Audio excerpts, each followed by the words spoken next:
ನೀವು ಯಾವತ್ತಾದರೂ ಯೋಚನೆ ಮಾಡಿದ್ದೀರಾ, ನಮ್ಮ ದೇಶದ ಬೋಟ್ ಅಂತ ಬ್ರ್ಯಾಂಡು ಏನೂ ಇಲ್ಲದೆ ಸ್ಕ್ರ್ಯಾಚಿಂದ ಬೆಳ್ಕೊಂಬಂದು ಈಗ ಅವರ ಹೆಡ್ಫೋನ್ಸ್ಗಳನ್ನು, ಅವರ ಸ್ಮಾರ್ಟ್ ವಾಚ್ಗಳನ್ನು ಅವರೇ ಡಿಸೈನ್ ಮಾಡಿ ಅವರೇ ಮ್ಯಾನುಫ್ಯಾಕ್ಚರ್ ಮಾಡೋ ಲೆವೆಲಿಗೆ ಹೋಗಿದ್ದಾರೆ ಅಂದರೆ ನಿಮಗೆ ನಂಬಿಕೆ ಬರುತ್ತಾ? ನನಗೆ ಪರ್ಸ್ನಲಿ ನಂಬಿಕೆ ಬರಲ್ಲ. ನಮ್ಮ ದೇಶದ ಯಾವ ಬ್ರ್ಯಾಂಡು ಕೂಡ OEMಗಳಲ್ಲ. ಕಾರ್ ಮ್ಯಾನುಫ್ಯಾಕ್ಚರಿಂಗು, ಬೈಕ್ ಮ್ಯಾನುಫ್ಯಾಕ್ಚರಿಂಗ್ ಅಂತ ಬಿಟ್ಟು ಹೇಳ್ತಾ ಇದ್ದೀನಿ. ಉಳಿದ ಎಲ್ಲ ಎಲೆಕ್ಟ್ರಾನಿಕ್ ಮ್ಯಾನುಫ್ಯಾಕ್ಚರಿಂಗ್ ಕಂಪನಿಗಳು ನಮ್ಮ ದೇಶದಾಗಿದ್ರೂ ಸಹ ಯಾರೂ ಕೂಡ ಡಿಸೈನ್ ಮಾಡಲ್ಲ, ಯಾರೂ ಕೂಡ OEMಗಳಲ್ಲ. ಚೈನಾದಿಂದ ಒಂದು ಲೈಸೆನ್ಸ್ ತಗೋತಾರೆ ಡಿಸೈನಿಗೆ, ಅಲ್ಲಿ ಮ್ಯಾನುಫ್ಯಾಕ್ಚರ್ ಮಾಡಿಸಿ ಇಲ್ಲಿ ಇಂಪೋರ್ಟ್ ಮಾಡಿಕೊಂಡು ಹೆಸ್ರು ಹಾಕ್ಕೊಂಡು ಸೇಲ್ ಮಾಡ್ತಾರೆ. ಅದು ತಪ್ಪೇನೂ ಅಲ್ಲ. ಬೋಟ್ ಅವ್ರದ್ದು, ನಾಯ್ಸ್ ಅವ್ರದ್ದು ಮತ್ತು ಅನೇಕ ಇಂಡಿಯನ್ ಬ್ರ್ಯಾಂಡ್ಗಳು ಒಳ್ಳೊಳ್ಳೆ ಪ್ರಾಡಕ್ಟನ್ನು ಲಾಂಚ್ ಮಾಡ್ತಾ ಇದ್ದಾರೆ, ಒಳ್ಳೆ ಪ್ರೈಸಿಗೆ ಲಾಂಚ್ ಮಾಡ್ತಾ ಇದ್ದಾರೆ, ಅದೇನೂ ತಪ್ಪಲ್ಲ ಆಯಿತಾ. ಬಟ್ ಆ್ಯಕ್ಚುಯಲ್ OEMಗಳಲ್ಲ ಆಯಿತಾ. ಯಾರೂ ನಮ್ಮ ದೇಶದಲ್ಲಿ ಆ್ಯಕ್ಚುಯಲ್ ಎಲೆಕ್ಟ್ರಾನಿಕ್ OEMಗಳು ಇಲ್ಲ ಆಯಿತಾ. ಒಂದು ಟೈಮಲ್ಲಿ ಮೈಕ್ರೋಮ್ಯಾಕ್ಸ್ ಅಂತ ಒಂದು ಬ್ರ್ಯಾಂಡ್ ಇತ್ತು ಆಯಿತಾ, ನಿಮ್ಮೆಲ್ಲರಿಗೂ ಗೊತ್ತಿರುತ್ತೆ.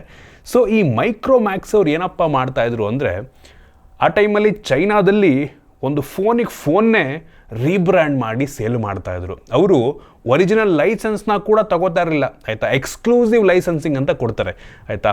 ಹೆಂಗಪ್ಪ ಈ ಫೀಲ್ಡ್ ವರ್ಕ್ ಆಗುತ್ತೆ ಅಂದರೆ, ಒಂದು ಕಂಪನಿ ಡಿಸೈನ್ ಮಾಡುತ್ತೆ, ಇನ್ನೊಂದು ಕಂಪನಿ ಮ್ಯಾನುಫ್ಯಾಕ್ಚರ್ ಮಾಡುತ್ತೆ. ಈ ಡಿಸೈನ್ ಮಾಡುವಂಥ ಕಂಪನಿಗೆ ODM ಅಂತ ಕರೀತಾರೆ, ಒರಿಜಿನಲ್ ಡಿಸೈನ್ ಮ್ಯಾನುಫ್ಯಾಕ್ಚರರ್ ಅಂತ.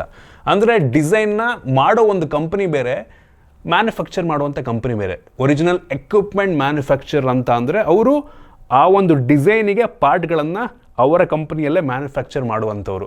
ಆಮೇಲೆ ನಮ್ಮ ದೇಶದಲ್ಲಿ ಈ ಸಣ್ಣ ಕಂಪ್ನಿಗಳೇನಪ್ಪ ಮಾಡ್ತಾರೆ ಅಂತ ಅಂದರೆ, ಎಕ್ಸ್ಕ್ಲೂಸಿವ್ ಆಗಿ ಈ ODM ಅವ್ರ ಹತ್ರ, ಅಂದರೆ ಒರಿಜಿನಲ್ ಡಿಸೈನ್ ಮ್ಯಾನುಫ್ಯಾಕ್ಚರ್ ಮಾಡೋರ ಹತ್ರ ಎಕ್ಸ್ಕ್ಲೂಸಿವ್ ಆಗಿ ಒಂದು ಲೈಸೆನ್ಸನ್ನು ತಗೋತಾರೆ. ನೋಡ್ರಪ್ಪ, ನನಗೆ ಒಂದು ಹೆಡ್ಫೋನ್ ಡಿಸೈನ್ ಬೇಕು, ಅದನ್ನು ನೀವು ಬೇರೆ ಯಾರಿಗೂ ಕೂಡ ಕೊಡೋಂಗಿಲ್ಲ ಆಯಿತಾ, ಅದು ನಮ್ಮದು ಮಾತ್ರ ಆಯಿತಾ.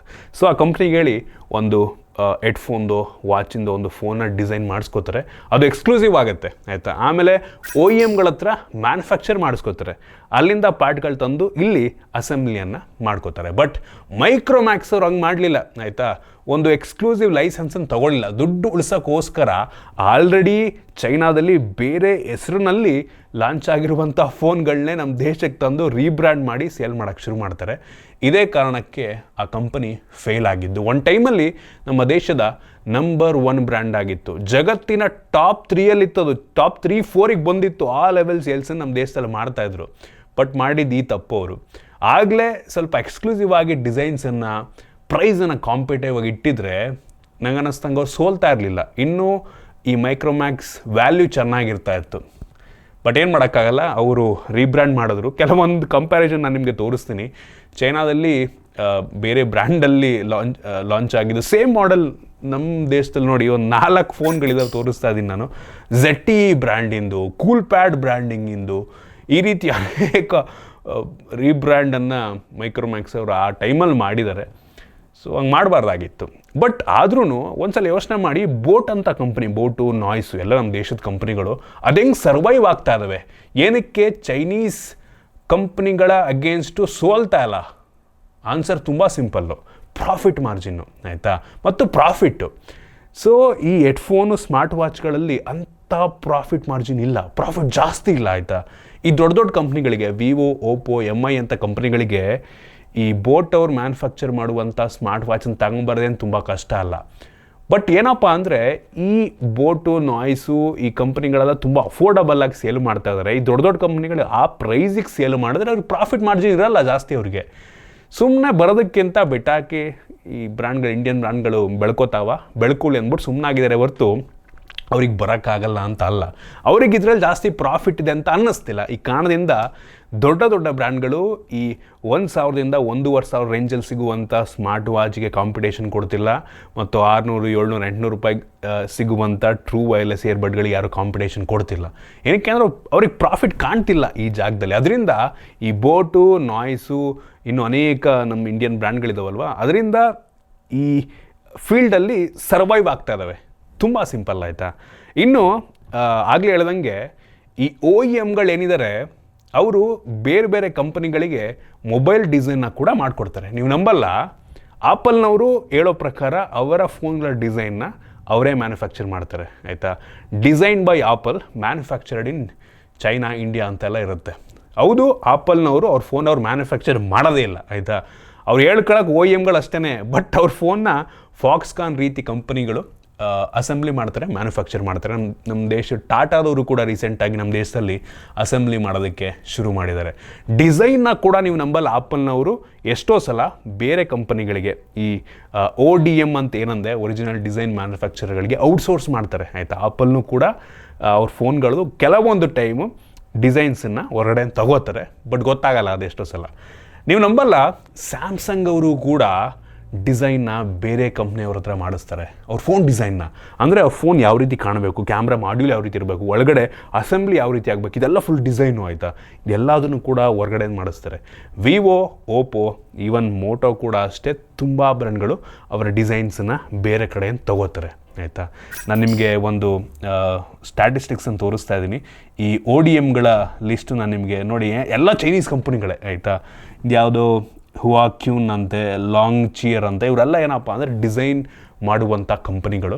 ಇವರು ಡಿಸೈನ್ಸನ್ನು ಈ ವಿವೋ, ಓಪೋ, ಸ್ಯಾಮ್ಸಂಗ್ ಈ ಕಂಪನಿಗಳಿಗೆ ಮಾರ್ತಾರೆ ಆಯಿತಾ.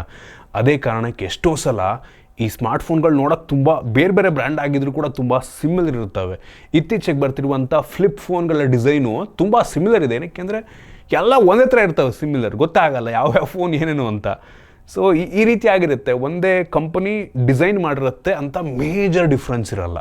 ಸೊ ಈ ರೀತಿ ಆಗಿಬಿಡುತ್ತೆ.